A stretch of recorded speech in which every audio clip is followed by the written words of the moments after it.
हमारा हार्ट एक motor pump की तरह काम करता है, जो कि एक साइड से ब्लड को उठा के दूसरे साइड फेंकने का काम करता है, जिससे कि आपके पूरे शरीर में ब्लड सप्लाई, ऑक्सीजन, न्यूट्रिएंट्स बनी रहे। जैसे कि आपके घर का मोटर पंप होता है, जो कि जमीन से पानी को उठा के दूसरी साइड फेंकने का काम करता है या फिर टैंक तक चढ़ाने का काम करता है, सेम वैसा ही आपका हार्ट काम करता है। अब मोटर पंप को चलने के लिए करंट की ज़रूरत होती है, इलेक्ट्रॉन की ज़रूरत होती है, जो कि आपके स्विच से तार के ज़रिए आपके मोटर तक पहुंचता है। सेम वैसा ही आपके हार्ट को काम करने के लिए ऑक्सीजन की ज़रूरत होती है, ब्लड सप्लाई की ज़रूरत होती है, न्यूट्रिएंट्स की ज़रूरत होती है, जो कि ब्लड सप्लाई कोरोनरी आर्टरी के द्वारा आपके हार्ट तक पहुंचती है। जैसे कि हमारी नसें होती है जो कि पूरे शरीर में दिखती है, वैसे ही नस आपके हार्ट के ऊपर होती है, जिसको हम कोरोनरी आर्टरी बोलते हैं।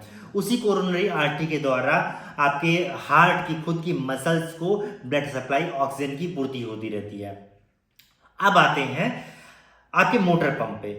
मोटर पंप जो काम करता है वो इलेक्ट्रॉन के जरिए काम करता है। अगर किसी तार में, आपके मोटर के तार में किसी तरह की फॉल्ट हो रही है, कार्बन जम रहा है, जिसके कारण से आपके मोटर तक करंट नहीं पहुंच पा रहा, तो मोटर काम करना बंद कर देगा।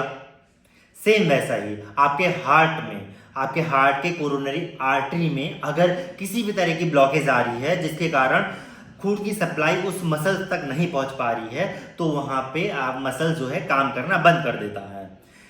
अगर मसल्स काम करना बंद कर दिया तो वहां आपकी मसल बस्ट होती रहती है, मरती रहती है आपके हार्ट की मसल्स।